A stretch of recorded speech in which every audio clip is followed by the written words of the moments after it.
Solution, pas de progrès sans instruction pour vaincre l'ignorance. C'est tout de même un slogan auquel on ne pouvait qu'adhérer. Le jeune homme que j'étais, je trouvais ça formidable. On y croyait. 90% d'analphabètes en Algérie. Analphabétisme égale mal colonialiste. Alphabétisation égale remède révolutionnaire. On trouvait des phrases comme ça, j'étais... Ah ben voilà, on se sentait bolchevique. Bon, et voilà. Tout ça, ça m'émeut assez. Bien. Son engagement au sein du FLN, Jean-Marie le doit à une prise de conscience, en 1957, à Grenoble. Parmi les étudiants, j'avais Kader. Et lors d'un passage, je demande où est passé Kader, jeune général. On me dit qu'il a disparu. Je dis comment il a quitté ses études.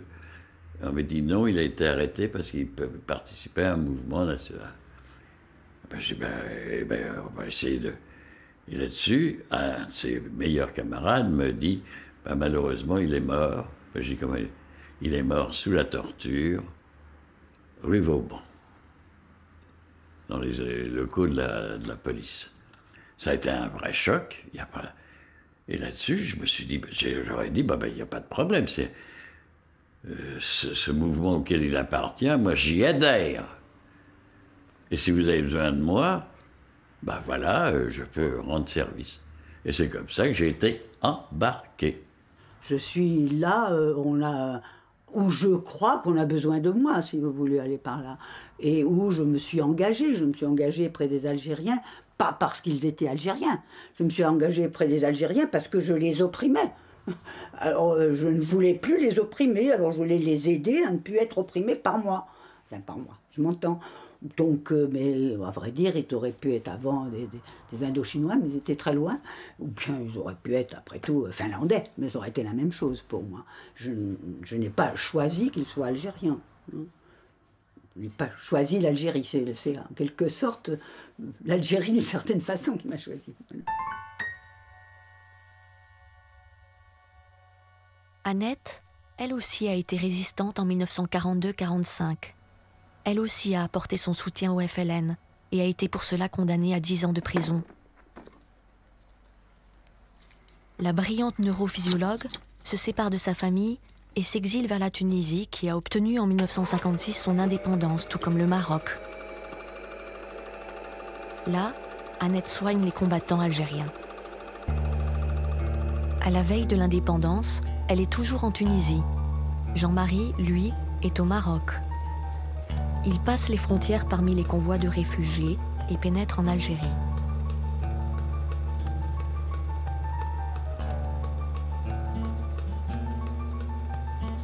Donc j'ai traversé, comme tout le monde, la frontière à ce moment-là. Et j'ai eu un choc effectivement émotionnel extrêmement fort. D'autant que j'ai eu une impression assez terrible qui était que... Vous vous souvenez probablement du film Nuit et brouillard. Et je ne sais pas, c'est Mirador et cette ambiance m'a donné cette impression qu'on était vraiment, que tout un pays avait été un camp de concentration. Évidemment, c'est un petit peu exagéré, mais j'ai eu cette sensation très forte de quelque chose qui m'a énormément marqué.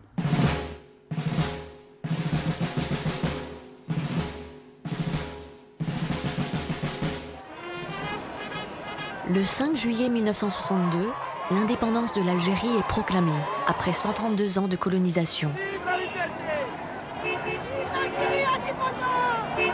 Drapeau, fierté, panache.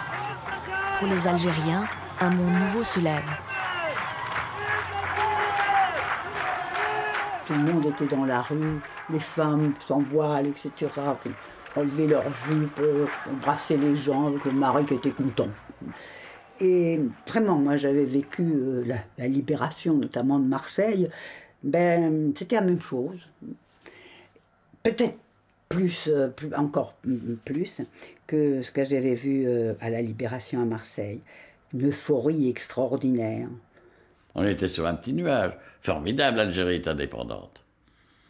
Mais c'est là les premiers grincements, les premières choses qui auraient dû, si j'avais été moins enthousiaste, moins pulsionnel, moins ce que vous voulez, j'aurais dû un peu me méfier, parce que je rencontrais des copains que je n'avais pas vus depuis longtemps. Alors, t'es où? Et je disais, moi je suis à l'hôtel Albert Ier.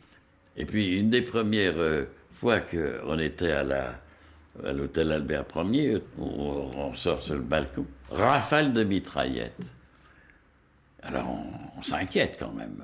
On est tout de même... C'est l'indépendance, mais d'où viennent... Ben, c'était déjà les premiers règlements de compte. La fête finie, les Pieds Rouges vivent l'atmosphère électrique de l'été 62. Fusillades, règlements de compte, enlèvements, disparitions. Les luttes de pouvoir entre les chefs historiques du FLN sont âpres. Ferhat Abbas, Ben Youssef Ben Khedda, Mohamed Kider, Ahmed Ben Bella s'entredéchirent. Le 3 août, le gouvernement provisoire se disloque. Crise économique, chômage, chaos administratif. Le peuple sort dans la rue et crie « 7 ans de guerre, ça suffit ». Les dirigeants sont indignes de la confiance du peuple. Ils se retirent. Il faut des hommes nouveaux. Finalement, Ben Bella parvient à s'imposer grâce à l'appui de l'armée des frontières. Les troupes du colonel Boumedienne occupent Constantine, puis entrent dans Alger. Et le 25 septembre, Ben Bella devient le président du Conseil des ministres. Ben Bella, quand je l'ai rencontré, j'ai dit enfin un politique algérien comme j'en souhaitais. La proximité de Ben Bella avec des gens de gauche, des trotskistes notamment, me rassurait d'une certaine façon. Et je pensais que, après aussi des discussions que j'avais eues évidemment avec lui, qu'il était peut-être capable de, de mettre sur pied une Algérie, en tout cas sociale, avec sans doute une économie qui irait plutôt vers un socialisme, je pensais déjà à la Yougoslave à l'époque. Voilà. Donc au fond, mon sentiment était que pour l'Algérie, c'était le meilleur choix. Voilà. Il me semblait... c'était plus qu'un humaniste, c'était un utopiste. Voilà, il était rentré dans ce que j'appelle moi la classe des utopistes. Il pensait même à un moment supprimer les frontières du Maghreb. Non, tout ça était... On était en plein délire. C'était un délire utopique auquel je crois très fort quand même. Parce qu'il avait pas tort. Ben Bella au pouvoir, les Pieds Rouges sont récompensés des services rendus au FLN pendant la guerre. Annette est nommée au ministère de la Santé et Jean-Marie devient directeur technique du Théâtre national algérien. En avant pour la reconstruction, car tout est à construire. La colonisation, la guerre, l'OAS ont fait des ravages. Arbres calcinés par le napalm, villages détruits, population déplacée. On compte un médecin pour 300 000 habitants et 85% d'analphabètes. Il faut remettre en route le pays. Pour pallier aux besoins, l'Algérie lance des appels à toutes les bonnes volontés. De nombreux pays socialistes s'engagent, et la France aussi. Charles de Gaulle, soucieux de préserver les intérêts de son pays, exploitation du pétrole et essais nucléaires au Sahara, met en place la coopération culturelle et technique, comme cela avait été négocié lors des accords d'Évian.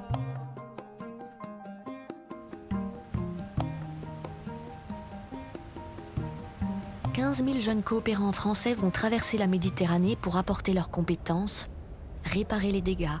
Ils vont s'investir avec loyauté et ardeur, sans faire de bruit, jusque dans les coins les plus reculés du pays. » Le couple Auriol incarne bien cette première vague flamboyante, qu'on a baptisée les Français de France ou les Amis de l'Algérie nouvelle. Elle est enseignante, lui est médecin.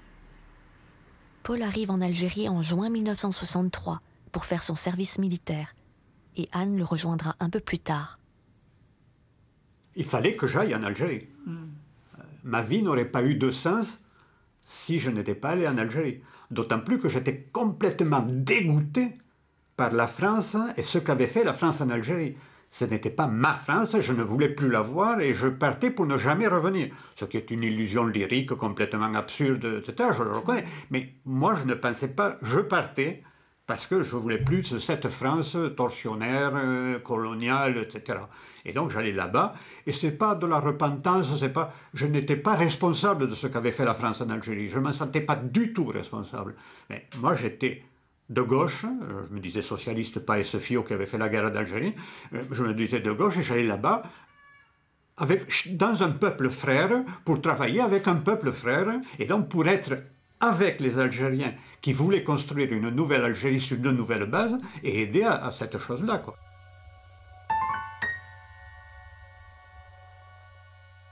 Un des premiers souvenirs d'Algérie, c'est quand on est monté à Notre-Dame d'Afrique, où on était 4 aspirants, etc., et où il y en a un qui a dit tout d'un coup « Ah, je comprends là, en voyant ce paysage, pourquoi les pieds noirs tenaient tant à rester en Algérie. » Et moi, je lui ai dit « Moi, je comprends, en voyant ce paysage, pourquoi les Algériens voulaient que ce soit leur pays. » Ça a terminé, on n'a plus parlé de politique après.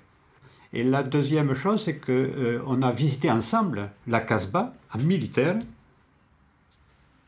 dans un pays complètement pacifié, où des militaires français pouvaient se balader dans la Casbah un an après l'indépendance, sans qu'il y ait le moindre trouble, le moindre...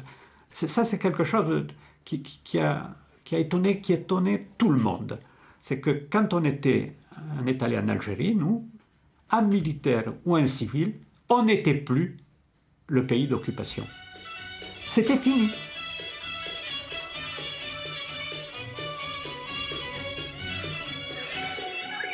L'Algérie de 63 répond à l'élan vital de ces jeunes gens progressistes, trop à l'étroit dans la France conservatrice. Chacun goûte au bouillonnement d'idées et à la liberté d'action. Chacun a le sentiment qu'il est alors possible d'inventer une société, de transformer les manières d'enseigner, de soigner, de bâtir, de vivre ensemble.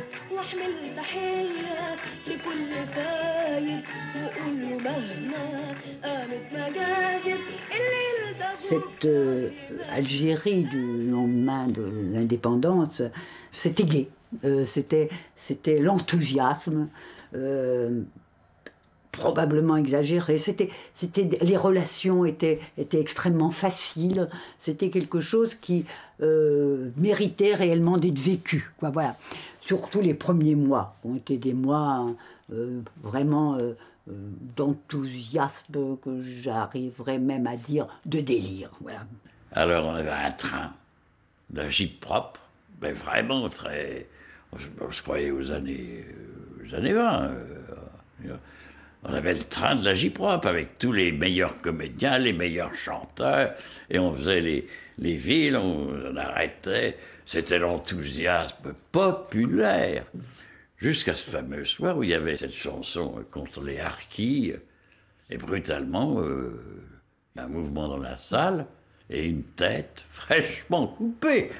Quand je dis fraîchement, parce qu'elle était pleine, arrive sur le plateau. Ça vous fait un froid quand même.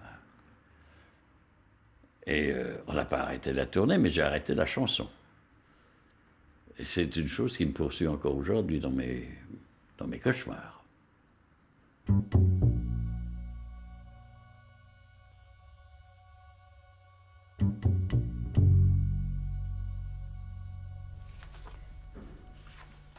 Urbaniste, Charles Backofen arrive en janvier 63, appelé par son ami architecte Jean-Jacques Deluse. Il prend la responsabilité de l'agence du plan, rattachée au ministère des Travaux publics. De la ville, la moutonnière.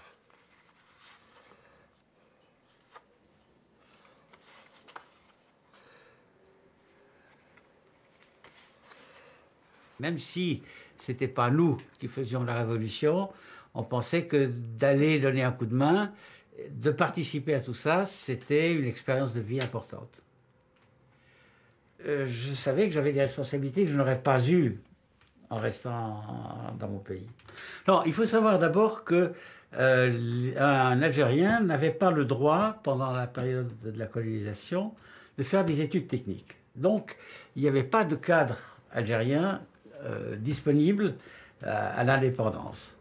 Ça, c'est un problème, ce qui fait que quand on a commencé à travailler, il y avait des Algériens avec nous, mais c'était dans des postes de dessinateurs, secrétariat.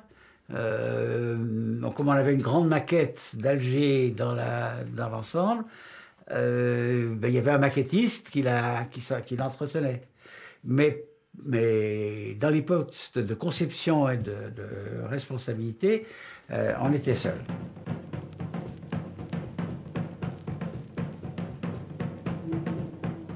En cette année 63, les Amis de l'Algérie nouvelle assistent émerveillés à une multitude de campagnes nationales, socialistes, lancées par Ben Bella.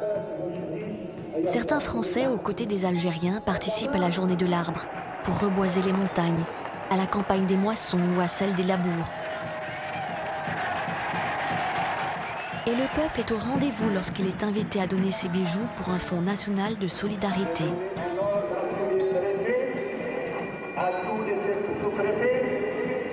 Le 31 mars 63, le gouvernement nationalise les grands domaines des colons et les place sous gestion ouvrière.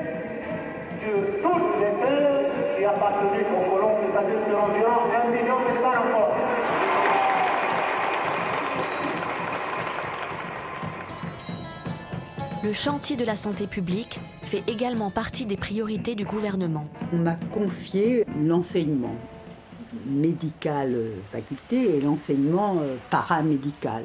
Donc il a fallu faire un travail gigantesque finalement qui m'a été confié.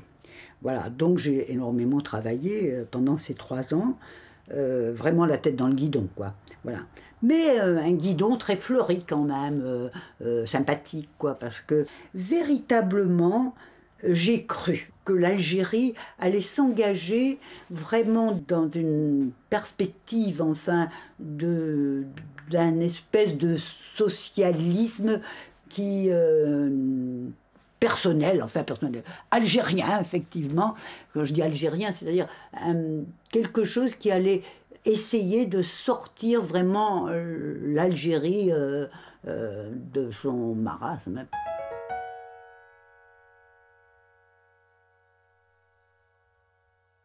Je suis arrivé à Constantine pour être médecin épidémiologue départemental. Et en même temps, comme il y avait un centre paramédical, je donnais des cours dans cette école. C'était quand même quelque chose, une idée extraordinaire, c'était prendre des gens qui avaient le niveau du CME1, CME2, leur donner une formation d'aide-soignant, leur apprendre les signes qui montaient la gravité d'une affection pour qu'ils l'évacuent immédiatement vers un endroit où on pourrait les prendre en charge, et en même temps leur enseigner les 20, 30, 50 médicaments qu'ils pourraient utiliser pour les symptômes que présentaient les personnes, pour les cas bénins, etc.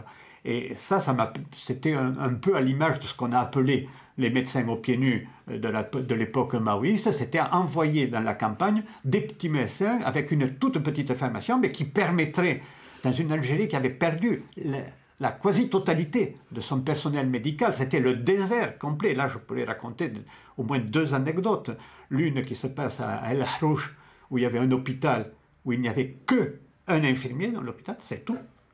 Et une autre anecdote que je n'ai pas vécue, mais qu'on m'avait racontée, c'est qu'un médecin, rencontrant le ministre de la Santé, dit au ministre de la Santé, « Monsieur le ministre, je n'ai pas le temps de voir les malades. » Et le ministre de lui répondre, « Ce qui est important, c'est que les malades vous voient. »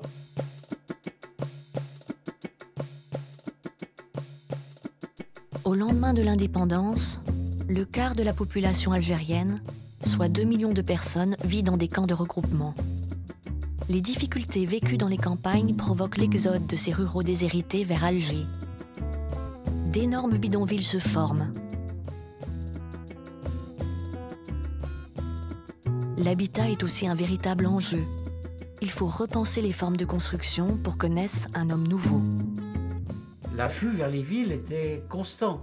De temps en temps, Ben Bella, par exemple, prenait la décision de raser un bidonville. Alors, il y avait une opération comme ça un peu spectaculaire, mais le bidonville se recréait ensuite. Donc on devait tenir compte et du fait qu'on ne pouvait pas construire de logements neufs parce que ce n'était pas la priorité du gouvernement et que la véritable croissance urbaine, on ne pouvait pas la contrôler.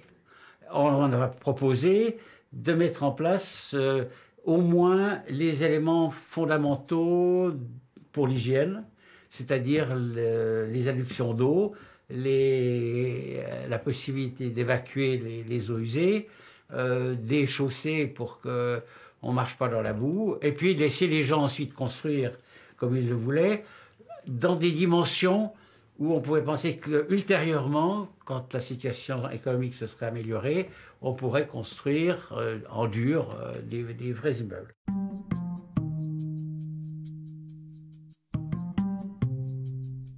D'après les récits de voyageurs, il y avait très peu d'analphabètes en Algérie avant la colonisation. Alors qu'à l'indépendance, ils sont 85%. On ne compte que 900 étudiants sur 9 millions d'habitants et un seul architecte algérien. La lutte contre l'ignorance est une autre priorité.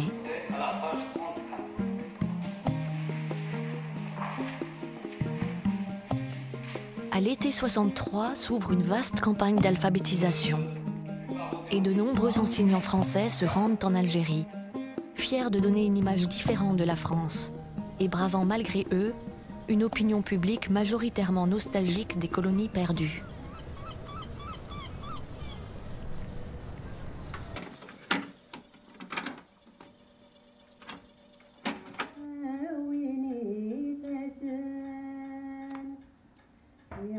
Simone, jeune catholique, alsacienne, fait partie de ces Français qui ont répondu à l'appel lancé dans Témoignages chrétiens. Après avoir alphabétisé tout l'été 63 à Bellecour, elle fait le choix de revenir comme coopérante et retrouve là-bas Jean, lui aussi enseignant. Il y avait énormément de résistance autour de nous, à commencer par la famille. Mais quelle idée tu as? Mais en tant que fille toute seule, mais où est-ce que tu vas? Mais vraiment, c'est une lubie. Enfin, tu reviendras très vite. Et puis, également, l'administration, j'ai été convoquée par l'inspecteur d'académie qui m'a dit « Mais il n'est pas question que vous partiez, mais vous avez votre carrière ici. » Et bon, partir, effectivement, je me suis dit, bon, ben là, c'est vraiment, tu choisis la rupture, quoi. Tu choisis la rupture. Moi, je me souviens, dans une discussion avec un grand-père, on était en désaccord complet, quoi. Je veux dire, ce qui dominait encore à l'époque sur la table de nuit, c'est l'image du maréchal Pétain ou des choses de ce genre. Attention, hein, on était dans un milieu où ces images-là ressortaient, nationalistes et tout. Et alors là, moi, je prenais une position idéologique diamétralement opposée, volontairement.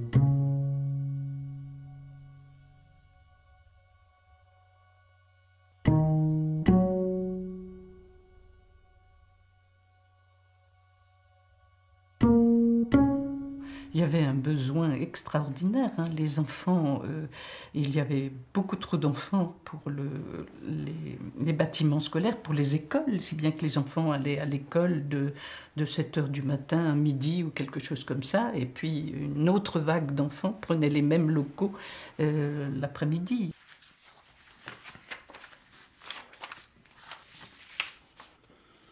Alors voilà l'imaginaire de ces enfants, dessinés.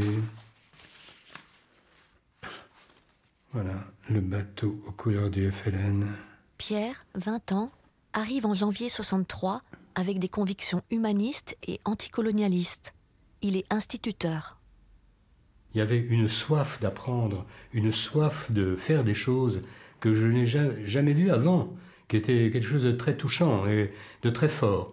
Et par exemple, un jour, j'ai puni un enfant et la punition était que je le convoquais chez nous pour lui faire 1 heure de travail supplémentaire.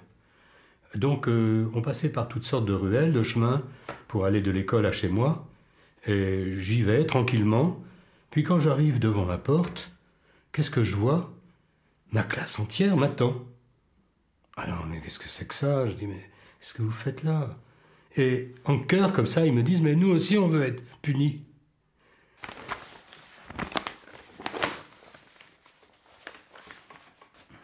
En plus et en dehors de son travail d'instituteur, Pierre met bénévolement en place, avec quelques amis, des cours du soir pour adultes. Cet enseignement mixte et gratuit attire de nombreux Algériens avides de connaissances. L'école du travail est née, reste à préciser son mode de fonctionnement. J'avais une grande curiosité de tout ce qui se passait partout dans ce pays complètement en train de naître. Et j'étais en particulier allé dans les grands domaines autogérés où ils avaient spontanément élu des comités de gestion choisis parmi les ouvriers les plus expérimentés et les plus sages. Alors, j'ai imaginé que certains élèves les plus brillants pouvaient devenir eux-mêmes enseignants et pourraient prendre le relais. C'était à la fois un exemple et ça pouvait devenir un modèle, parce que ce qui était dans l'air en Algérie, c'était la volonté d'un monde nouveau, la volonté d'ouvrir toutes les portes et toutes les fenêtres, la volonté d'avancer vers l'expression de tout le monde. La parole était libre. Il y avait un ferment d'enthousiasme, simplement d'enthousiasme envers la vie, quoi. Je voyais des gens qui ménageaient pas leur peine, qui comptaient pas leur temps dans les différents métiers, puisque ce qui était formidable, c'était de pouvoir parler avec toutes sortes de gens qui venaient de tous les horizons. Les Français ne sont pas les seuls à se mettre au service de l'Algérie nouvelle. Ils ont pour compagnons de route des Bulgares, des Tchèques, des Cubains.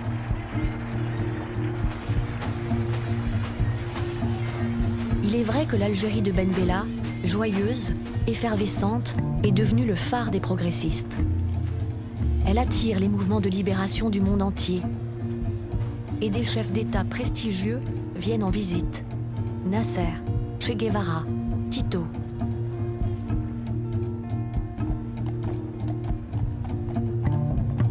Ben Bella rejoint les pays non alignés, qui constituent d'année en année une troisième force face aux deux grands blocs, impérialistes et soviétiques. En 1964, pour toute une génération, Alger devient le symbole de ce tiers-monde triomphant, de cet internationalisme porteur de tant d'espoir. J'étais extrêmement sensible personnellement à cette, à ce rayonnement attirant de l'Algérie vis-à-vis de ceux qui combattaient ailleurs pour leur liberté, c'est-à-dire les Africains du Sud, j'en ai connu quelques-uns. Par exemple, j'avais dans mon service 2 officiers portugais qui étaient de ceux qui ont fait la révolution des œillets, là, qui étaient... Voilà.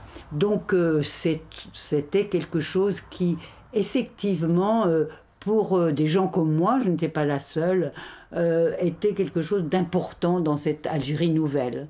On était dans la ligne de l'Algérie qui se voulait le champion des luttes d'indépendance et d'émancipation, y compris de certains un peu farfelus comme le mouvement de libération des îles Canaries. Mais j'ai eu une discussion récemment avec une copine qui, elle, disait « Nous, on était internationalistes. » Et j'ai dit « Oui, non, on était des touristes de l'internationalisme. » C'était qu'on avait des relations assez superficielles. Moi, j'ai l'impression, en vieillissant, que j'ai vécu de façon un peu extérieure à ça, en croyant être à l'intérieur. Les amis de l'Algérie nouvelle, si jeunes, si enthousiastes, tout à leur chantier, accordent peu d'importance au premier congrès du FLN, qui s'ouvre en avril 1964. Pour le FLN, l'enjeu est crucial. Il s'agit de confirmer le parti unique et de définir son idéologie, mais aussi de contrer les forces d'opposition qui s'organisent en Kabylie. Le FLN prône un socialisme spécifique, algérien, musulman. Et la charte d'Alger, votée à cette occasion, renforce le code de la nationalité de 1963, qui déjà fondait l'algérianité sur l'islam.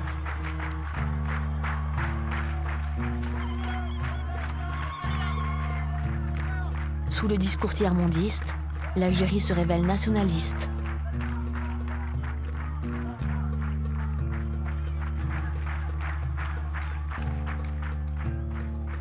Pour moi, il n'y avait pas d'ambiguïté. Alors j'avais plein de choses que je voyais, mais qui rejetaient les séquelles du colonialisme. Voilà.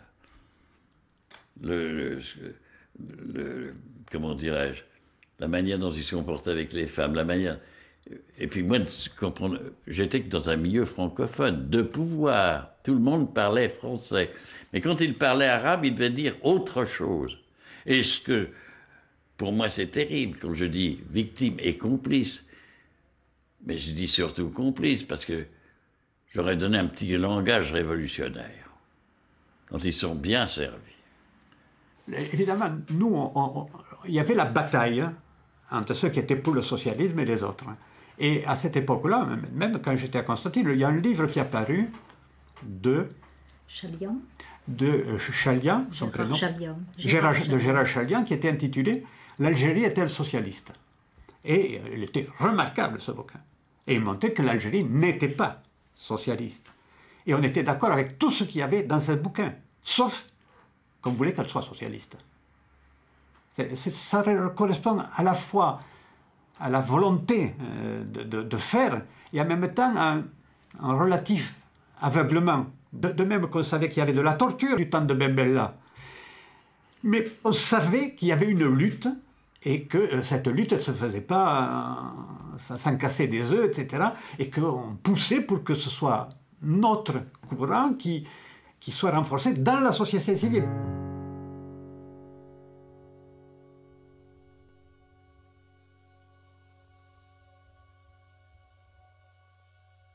Il y a eu un mouvement féministe plutôt progressiste et très actif pendant les premiers temps de Ben Bella. Mais si on était attentif, on pouvait comprendre qu'il ne fallait pas se laisser aller sur le flot comme ça. Il fallait se battre.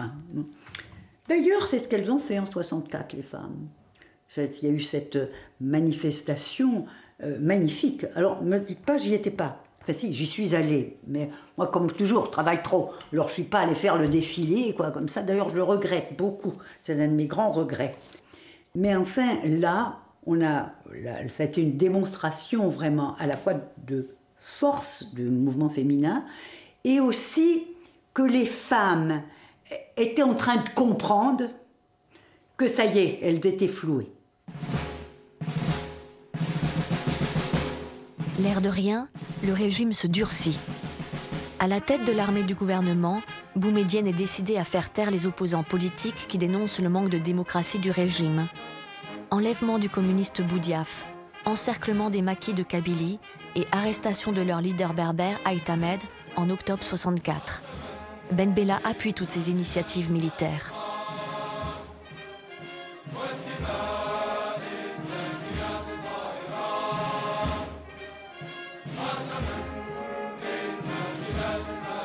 Les Amis de l'Algérie nouvelle continuent de s'investir pour l'Algérie. En cette année 64, Jean-Marie ouvre une école d'art dramatique. Charles bataille toujours pour l'urbanisme à Alger. Quant à l'école du travail de Pierre, on y dénombre désormais 50 enseignants et 1100 élèves. Le ministère décide alors de l'institutionnaliser. Peu de temps après, Pierre se trouve dans une situation délicate. La maison est cernée par des hommes en armes et on me dit on va venir vous chercher demain matin et vous allez être emmené chez le commandant du corps urbain.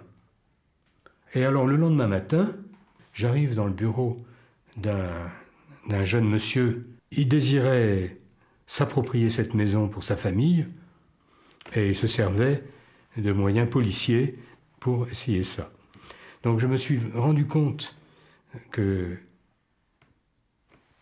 un chef de la police d'Alger pouvait commencer à avoir assez d'arrogance pour se permettre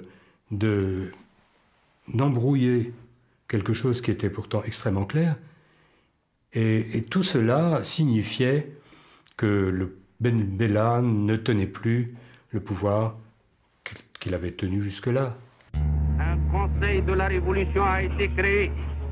Il a pris toutes les dispositions pour assurer dans l'ordre et la sécurité le fonctionnement des institutions en place et la bonne marche des affaires publiques. Et de le dénoncer. Par ailleurs, il était surtout nécessaire d'agir en mettant un terme à cette situation dramatique. Nul ne peut prétendre incarner seul à la fois l'Algérie, la révolution et le socialisme. À les exploiter cyniquement à des fins personnelles et au détriment de l'intérêt supérieur du pays. Le terme putsch est un terme tout à fait impropre. Je dis bien tout à fait impropre parce que sur le plan des options, la révolution continue. Elle doit plus que jamais continuer. Au lendemain du coup d'État, opéré le 19 juin 1965 par le colonel Boumedienne, les Pieds Rouges, perçus comme des adversaires politiques, subissent la répression. Pierre, qui est constamment surveillé, décide de quitter l'Algérie. L'école du travail disparaîtra peu après. Alors que le ministre de la Santé a été arrêté, Annette se cache durant 6 semaines avant de parvenir à s'enfuir. J'étais extrêmement triste. D'abord, j'étais triste pour l'Algérie, parce que je savais ce que c'est, que je connaissais Boumedienne, je connaissais très bien Bouteflika aussi, très bien. Et donc, je n'étais pas très rassurée pour l'avenir de l'Algérie, franchement pas. Mais bon, moi, j'ai fait ce que j'ai cru devoir faire, et je n'ai jamais eu d'amertume, non. Boumedienne, je pense qu'il est arrivé au bon moment pour limiter certaines choses qui auraient pu s'aggraver avec Ben Bella. Bien sûr, la façon dont il est arrivé en faisant un coup d'État militaire, c'était choquant. Il représentait tout d'un coup, par rapport à une liberté précédente, à une certaine anarchie aussi précédente, un peu trop d'ordre. Et on savait que c'était les militaires qui, là, s'imposaient avec lui. Or, on a toujours un peu d'inquiétude quand on se dit que c'est les militaires qui commandent. Je me souviens de manifestations pro-Ben Bella, anti-Ben Bella, au moment du coup d'État, des femmes en particulier. J'étais extrêmement étonnée de trouver dans la rue des femmes voilées qui manifestaient. Dans un sens ou dans l'autre, j'avoue que je n'avais pas pensé que les femmes de mon quartier étaient aussi engagées. Après la stupéfaction, c'est le temps des protestations. Mais durant des semaines, la police militaire opère de grandes purges et tous les opposants de Boumedienne sont arrêtés. La plupart des Pieds Rouges, prenant acte de leur vulnérabilité et de leur impuissance, fuient le pays. Jean-Marie, qui lui avait pris la décision de rester pour accompagner sa promotion d'élève, est interpellé 2 mois après le coup d'État. J'ai reconnu qu'on m'a emmené à la sécurité militaire. Et c'est là que j'ai été interrogé longuement. Et bon, j'ai pris quelques gifles, j'ai été attaché sur un tabouret, puis voilà. Mais c'est à partir du moment où qu'ils m'ont demandé, ça je m'en souviendrai tout le temps, qui peut répondre de vous en Algérie? Alors je dis, ils avaient des renseignements, ils savaient aussi que j'avais des rapports avec un attaché commercial russe, bon, peu importe. Là-dessus, ils me disent, je dis, votre président, le colonel Boumedienne, là-dessus, 2 grandes paires de gifles, pourquoi pas le pape, pour un Français, bon, etc., connerie. Je me dis, moi, je me suis trompé. Alors, je me remets sur mon petit tabouret. Mais il y a d'autres personnes. Et je dis, bien sûr, il y a Bouteflika. Alors, un paire de gifles, parce qu'il était à ce moment-là, je ne sais plus, en déplacement en Asie. Putain, je me dis, je suis mal parti, là. Et, je dis, si, il y a mon petit frère. Ah, pourquoi tu as un petit frère en Algérie? Je dis oui, c'est Jamel, Chérif Belkacem, qui était ministre d'État. À ce moment-là, on me laisse tranquille.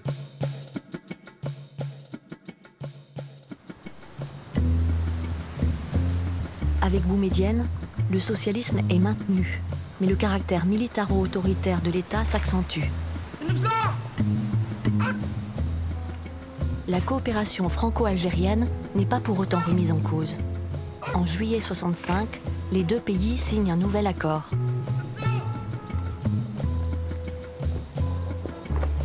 Austère, mystérieux, déterminé, Boumedienne est un centralisateur. On dit qu'il veut faire de l'Algérie la Prusse du Maghreb. La révolution industrielle, proclamée priorité des priorités, doit permettre d'opérer très vite le décollage économique du pays.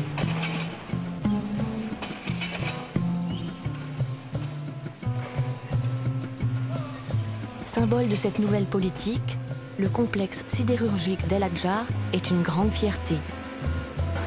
On applaudit le miracle algérien.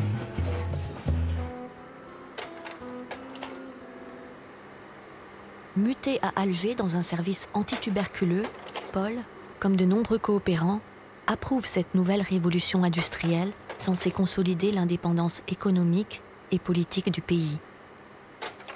Le pétrole, pour nous, c'était la chance de l'Algérie. Et à l'époque, il y avait l'idée d'industrie industrialisante. C'est-à-dire qu'à partir des ressources pétrolières, il fallait construire une industrie lourde. C'est la SNS, la Société nationale de sidérurgie à Annaba, ex-Bonn. C'est toute l'industrie qui découle du pétrole, liquéfaction du pétrole, fabrication d'ammoniac, etc., de façon à donner à l'Algérie les bases d'une industrialisation légère. Et par exemple, je pense quand on a vu les premières robes fabriquées en Algérie, qui sont un printemps en Algérie, avec des petites marguerites de toutes les couleurs, etc., on était époustouflés. Enfin, l'Algérie produisait des choses que les Algériens achetaient, etc. Et c'était ça. Et ensuite, ça devait aider au développement de l'agriculture. Alors, moi, j'ai collé à ça à 100%. On était dans le mythe. J'avais l'impression que, toujours dans mes histoires un peu utopiques, que l'industrialisation de l'Algérie était une chose importante, que ça allait faire aussi un homme nouveau. Parce que tous les ingénieurs qui avaient été formés en France, qui étaient des Algériens, que l'industrialisation de l'Algérie allait peut-être sortir l'Algérie de ses vieux marasmes, qui allait peut-être encore avoir un homme nouveau.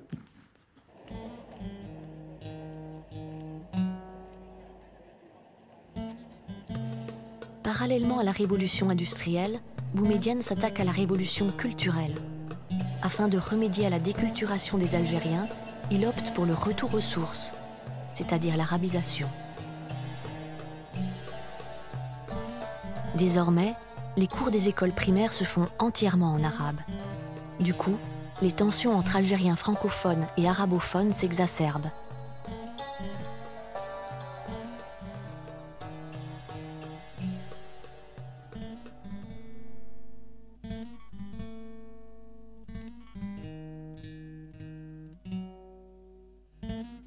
En 67, la guerre des 6 jours qui oppose Israël et l'Égypte révèle les décalages culturels à l'œuvre.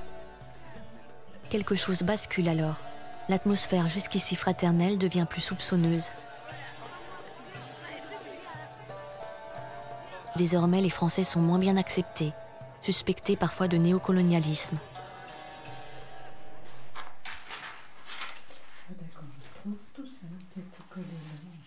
Après s'être mariés à Alger, entourés de leurs amis français et algériens, Jean et Simone s'interrogent sur leur avenir. On était perçus comme étant des gens d'Europe, de l'Europe. Oui. Alors qu'avant, on était des Français de France, mais on était en Algérie, on travaillait en Algérie, il n'y avait pas de problème. Mais là, on s'est senti vraiment pas dans notre pays. Et puis, il est quand même arrivé un moment où... je ne sais pas trop comment dire, mais on était un peu lassés, quoi. On se dit, non, il faut mieux qu'on quitte, avant de devenir vraiment plus sévère encore, quoi, pour l'évolution de ce pays qu'on aime, quoi. On s'était engagé dans le sens de notre idéal, et notre idéal, c'était un changement, un autre monde, auquel on croit encore d'ailleurs. On a encore gardé un peu de naïveté, tant mieux. Mais on revendique ça. C'était une belle période de notre vie, quoi.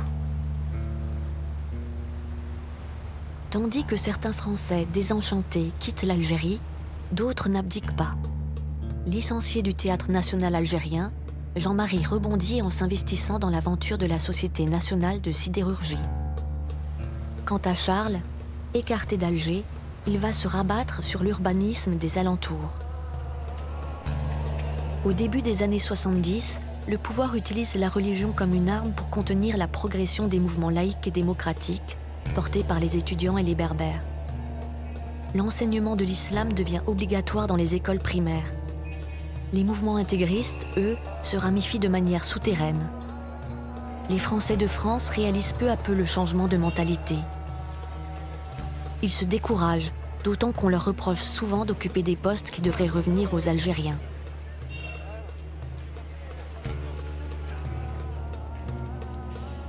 À ce moment-là, on va me dire maintenant c'est fini, monsieur Wachofen, vous partez. C'est plus vous qui avez la direction de cette agence. Et puis pour un certain nombre de raisons, notamment mes enfants commençaient à être assez âgés pour aller à l'école. Il fallait savoir s'ils étaient scolarisés dans une école en arabe ou en français. J'avais également, ça faisait un certain nombre d'années que j'étais là. Et j'ai dit, on n'a plus besoin de moi, je m'en vais. Et beaucoup de gens qui s'étaient engagés sont partis.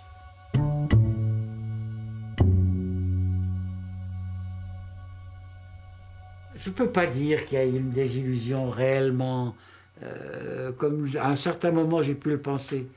Non, je pense que dès le départ et jusqu'à la fin, moi j'allais là-bas et j'ai vécu ça comme une expérience, bien sûr, et une expérience dans laquelle il me semblait qu'il y avait, et pour moi, quelque chose que j'apprenais, qui m'enrichissait, et dans un pays qui était en train de, jusqu'en 1970 en tout cas, de se développer, qui avait peut-être des dérives, mais qui était quand même sur la voie de réussir. Charles est parti en 70 à Strasbourg, où on lui confiera des études sur les immigrés. De leur côté, Paul et Anne Ouriol ont rejoint Paris en 72, où ils batailleront pour la carte unique des étrangers. Quant à Jean-Marie, il n'est rentré à Grenoble qu'en 81, après l'élection de François Mitterrand, décrétant « La République est enfin restaurée ». En tournant les yeux vers l'autre rive de la Méditerranée, j'ai rencontré des hommes et des femmes libres, idéalistes, enthousiastes, engagés aux avant-postes d'un beau rêve de solidarité universelle qui s'est fracassé contre le mur de la réalité. Une réalité qui préfigure ce qui adviendra. Le code de la famille, le succès du mouvement islamiste, les années noires de la guerre civile. Le combat des amis de l'Algérie nouvelle s'est-il heurté à la candeur de la jeunesse et à l'urgence de l'action? Leur aurait-il fallu mieux saisir les rancœurs et les désirs d'émancipation accumulés au fil du temps? Que devient-on lorsque la réalité contrarie ses plus beaux rêves et vire au fiasco? Moi, je pense que si on n'est pas militant de quelque chose, on n'a jamais vécu. Ça veut dire que dès qu'il y a quelque chose qui naît comme ça, qui porte les gens en dehors d'eux, c'est extrêmement important, je pense, pour la vie individuelle des gens. Donc moi, je n'ai pas arrêté d'être une utopiste. Et je m'en porte pas si mal que ça, finalement. Voilà. Donc, je crois même que c'est nécessaire. S'il n'y avait pas l'utopie, il y aurait la stagnation et peut-être même le recul. Donc, moi, je suis pour l'utopie.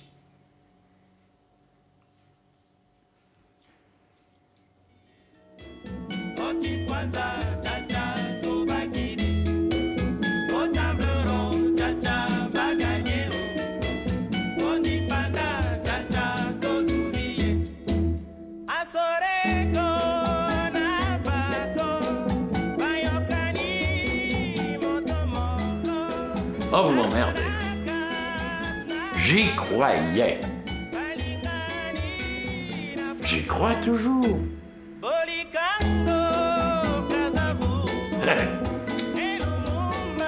Mais vous me semblez presque utopiste aussi. J'espère que vous allez repartir joyeusement désespéré.